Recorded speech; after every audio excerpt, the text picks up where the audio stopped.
Jadi 9 Korwil malah mengakui karena memang K3 itu memang ada iuran itu karena soal pungli tadi tidak pungli.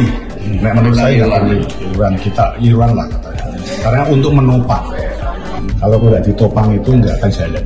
Karena jujur aja, kalau saya melihat dana dari dinas ini sangat kecil sekali. Iuran tetap stop, tapi dinas saya upayakan untuk memberi tambahan anggaran untuk Korwil.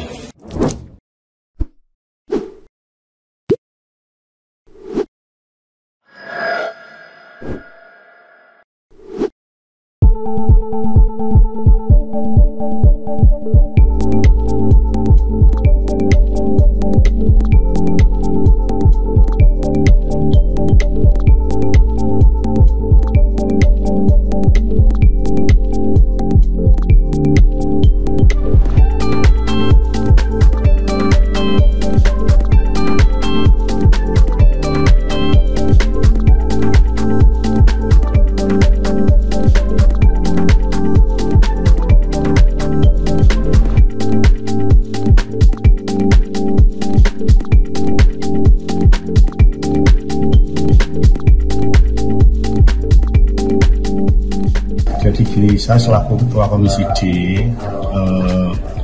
menindaklanjuti kemarin ketika ada K3S yang ada di Korwil Jati masuk dipanggil inspektur. Jadi paling enggak saya harus meluruskan apa sih yang ada di situ. Jadi hari ini hari Rabu tanggal 6 Agustus kita panggil. Seyogianya kami mau tidak ke lapangan, tapi kita panggil dulu. Setelah itu alhamdulillah 9 Korwil saya undang semua untuk mengklarifikasi.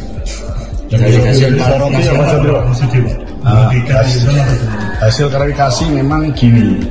Jadi jujur aja, jadi 9 Korwil malah mengakui karena memang K3 itu memang ada iuran itu karena soal pungli tadi tidak pungli. Menurut saya tidak pungli, iuran lah katanya. Karena untuk menopang, bayangan saya jujur aja dari saya tadi jelas bahwa di situ menurut saya nggak pungli lah. Kalau tidak ditopang itu nggak akan jalan. Karena jujur aja, kalau saya melihat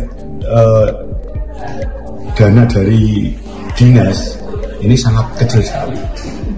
Jadi rata-rata untuk pergerakan kegiatan itu cuma 30 juta selama 1 tahun, kan nggak cukup. Korwil dengan banyak jumlah SD yang banyak dengan uang seperti itu kan nggak. Ya, imbauan saya Komisi D tadi iuran tetap stop, tapi dinas saya upayakan untuk memberi tambahan anggaran untuk Korwil. Idealnya berapa Mas? Kalau dari dinas? Ya tadi rata-rata bahasa saya tadi 3 kali lipatnya ya dari yang kemarin.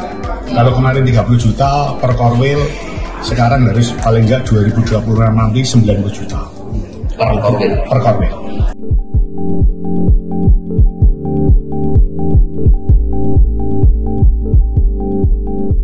Jadi Dina, apa yang kita sampaikan di Komisi D?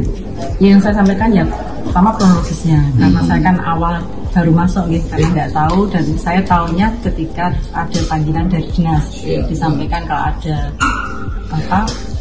masukan dari K1 waktu Pak Bupati itu, disampaikan ketika saya ditanya ini sudah dengar apa belum, ya saya matur saja, terus memang saya tidak tahu apa-apa. Ketika di sana ada Pak Ketua K3S-nya, kemudian dari Kabididasnya minta ke beliau yang menyampaikan. Kalau saya tanya sih, kegiatan itu karena beliau pun dulu ketika sebagai K3S itu melanjutkan dari yang dulu-dulu. Jadi keuangan dari K3S maupun KKG itu dikelola oleh K3S, digunakan untuk keperluan kegiatan K3S, dan juga pada waktu itu masih ada beberapa tenaga di Korwil yang tidak tercover oleh dinas.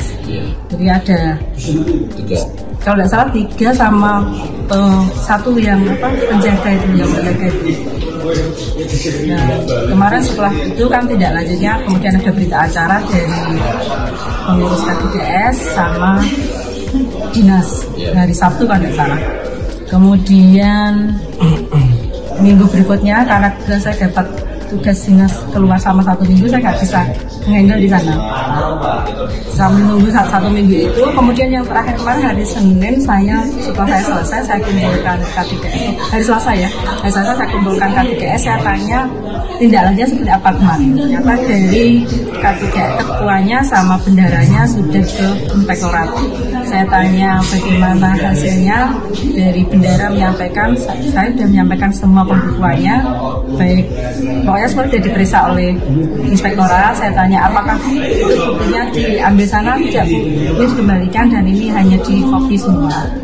Terus apa masukan dari inspektorat atau temuan dari inspektorat? Intinya hanya gini, inspektorat ngendikan kalau itu kalau pembukanya sudah kami lihat, kami periksa, hanya ini kedepannya masalah transparansi, kalau ada seperti ini disampaikan ke anggota. Nah, saya tanyakan, selama ini apa enggak disampaikan kalau ada kegiatan katanya? Biasanya hanya disampaikan ke kepala sekolah, ketua gugus saja. Nah, mungkin yang dari kepala sekolah, ketua gugus itu mungkin belum nyampe ke guru.